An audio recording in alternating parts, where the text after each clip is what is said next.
Assalamualaikum warahmatullahi wabarakatuh. Halo teman-teman, perkenalkan nama saya Agna Daruesa, NIM A510220035 dari kelas 3A. Di sini saya akan menjelaskan materi tentang Indonesiaku kaya hayatinya. Jadi, di Indonesia banyak sekali keanekaragaman hayati, baik itu flora maupun fauna. Jadi, kita simak video pembelajaran berikut ini. Di sini saya akan menjelaskan materi terkait dengan Indonesia kaya hayatinya. Keanekaragaman hayati merupakan istilah yang digunakan untuk keanekaragaman sumber daya alam, meliputi jumlah maupun frekuensi dari ekosistem, spesies, maupun gen di suatu tempat. Pada dasarnya, keanekaragaman melukiskan keadaan yang bermacam-macam terhadap suatu benda yang terjadi akibat adanya perbedaan dalam hal ukuran, bentuk, tekstur, maupun jumlah. Sedangkan kata hayati itu sendiri berarti sesuatu yang hidup. Jadi, keanekaragaman hayati dapat diartikan sebagai keanekaragaman atau keberagaman makhluk hidup yang bisa terjadi akibat adanya perbedaan-perbedaan, mulai dari perbedaan bentuk, ukuran, warna, jumlah, tekstur, penampilan, dan juga sifat-sifatnya. Indonesia dengan keanekaragaman, baik itu flora maupun faunanya, keanekaragaman hayati juga sering dikenal sebagai biodiversitas. Biodiversitas adalah suatu tingkat yang ada di dalam bumi dan hal ini menjadi patokan atau ukuran dalam penentu kesehatan bumi. Keanekaragaman hayati yang ada di lingkungan suatu ekosistem darat memiliki jumlah yang lebih tinggi daripada biodiversitas lingkungan di kutub. Hal ini disebabkan oleh iklim atau cuaca karena biodiversitas merupakan fungsi dari iklim. Perubahan yang terjadi pada suatu lingkungan dapat berdampak buruk bagi spesies.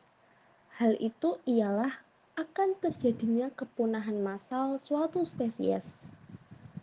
Suatu catatan sejarah menunjukkan bahwa telah terjadi 5 kepunahan massal selama kehidupan berlangsung di bumi. Sekitar 540 juta tahun yang telah lalu, telah terjadi pertumbuhan biodiversitas yang sangat cepat, yaitu eon Phanerozoikum. Pertumbuhan spesies yang sangat cepat disebabkan oleh suatu ledakan pada saat filum multiseluler dengan mayoritas besar pertama kali muncul.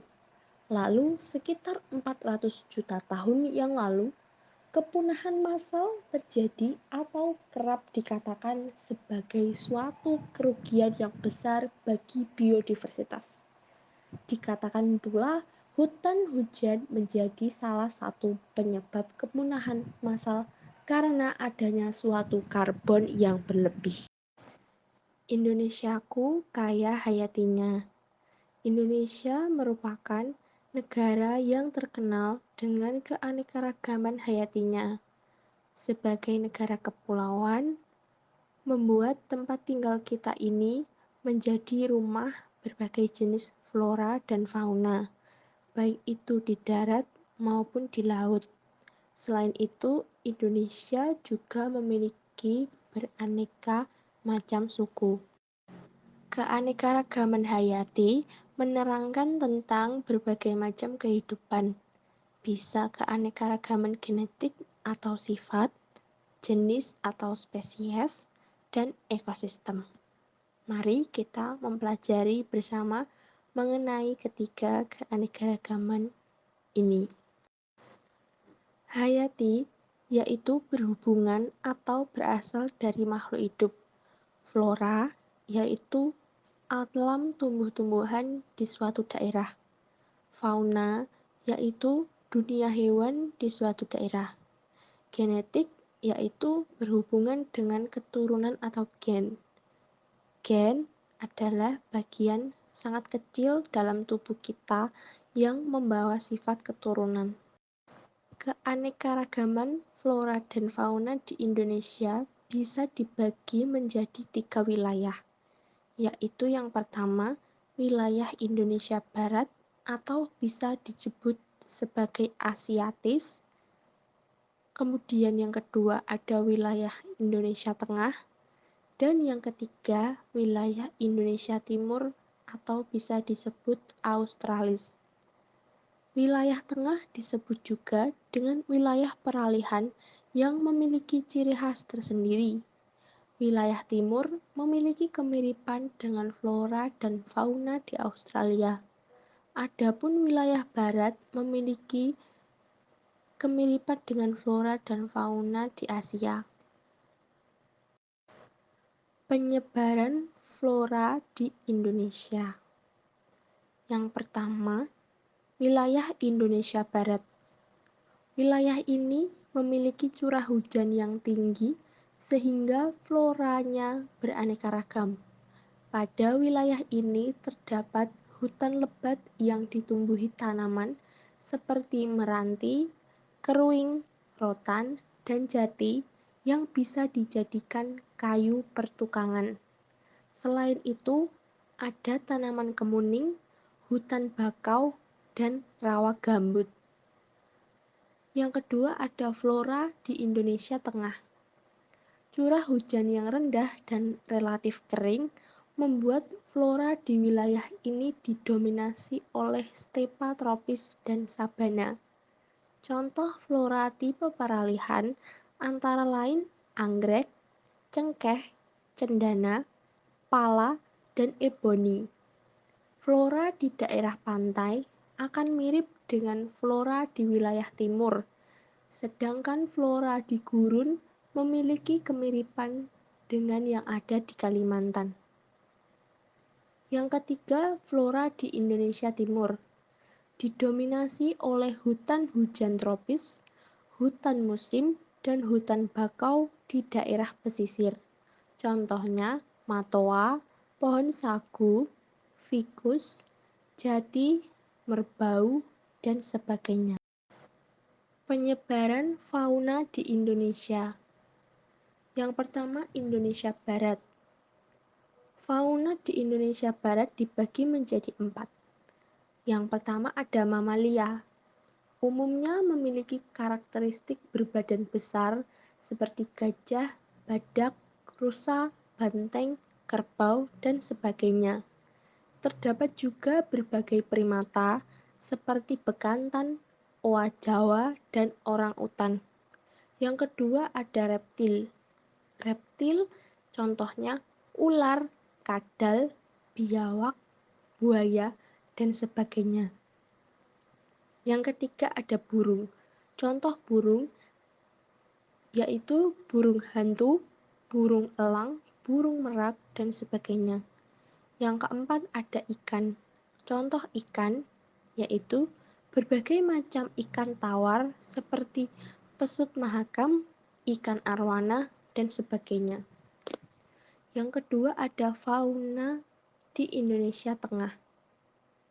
Jumlahnya tidak sebanyak wilayah barat dan timur, dibagi menjadi 3, yaitu mamalia, reptil, burung. Mamalia terdiri dari anoa, babi rusa, monyet hitam, kuskus, tarsius, dan sebagainya.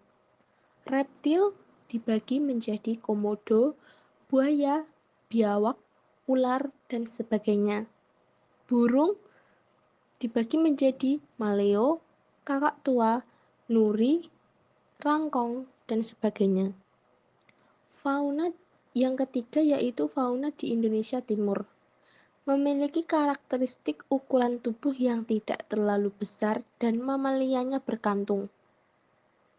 Dibagi menjadi tiga, yaitu mamalia, reptil, dan burung.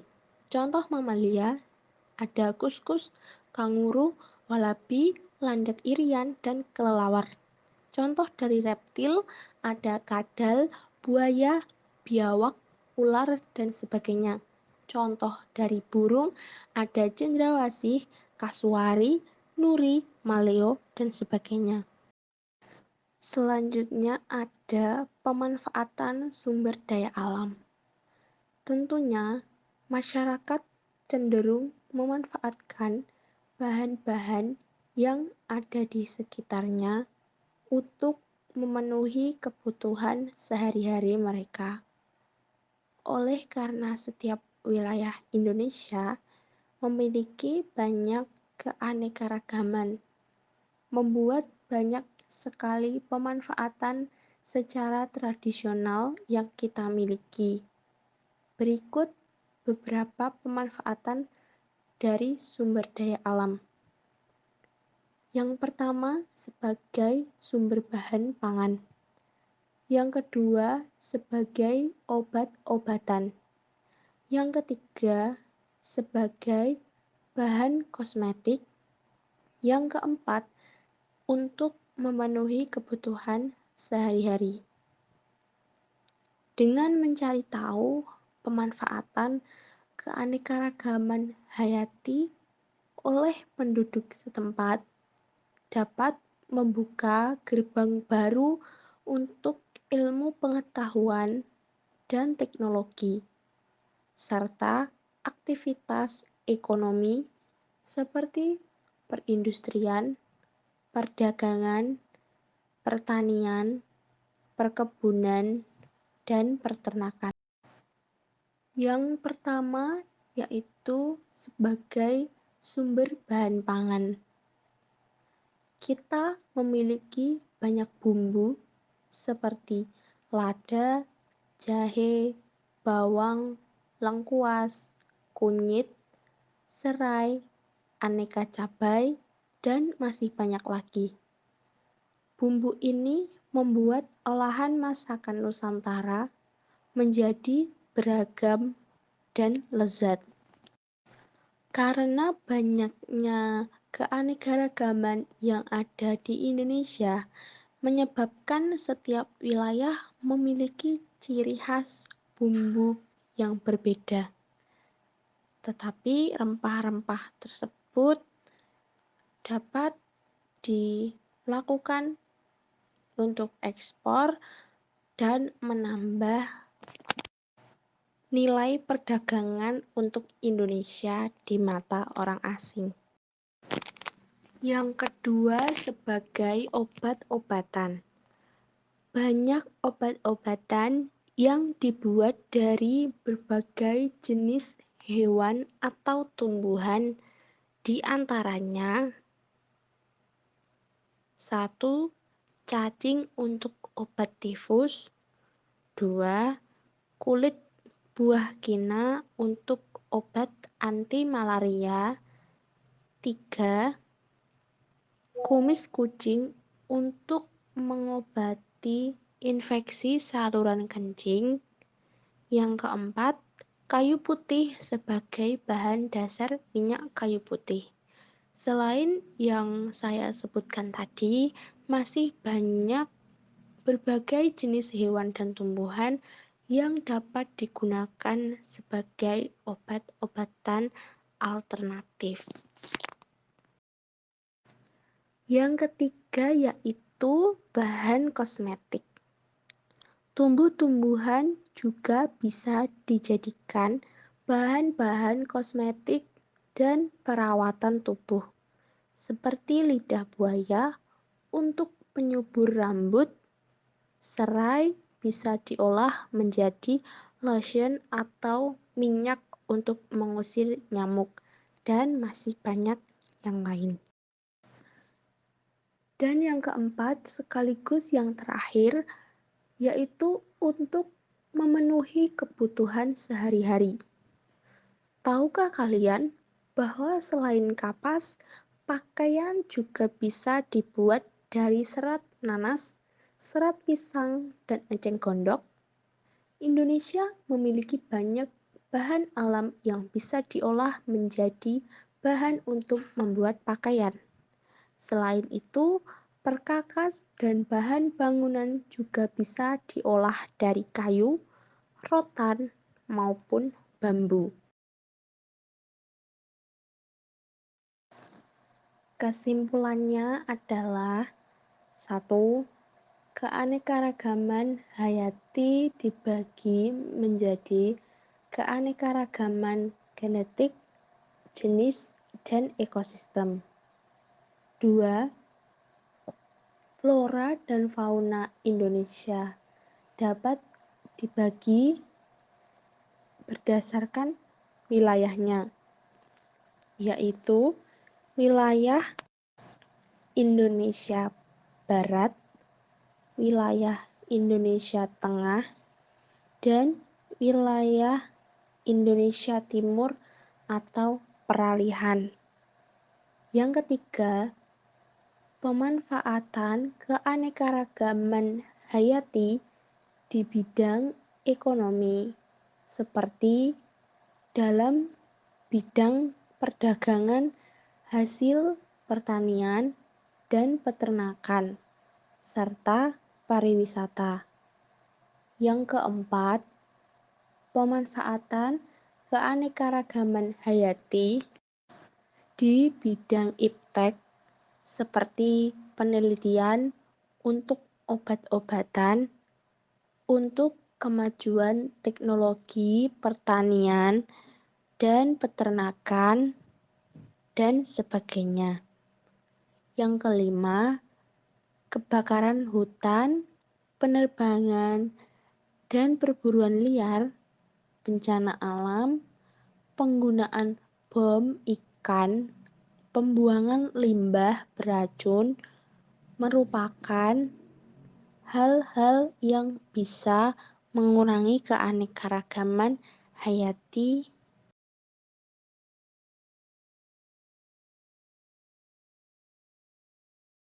Sekian video dan pemaparan materi dari saya. Saya, Atnadar Esa, mengucapkan terima kasih atas perhatian kalian semua. Kurang dan lebihnya saya mohon maaf. Wassalamualaikum warahmatullahi wabarakatuh.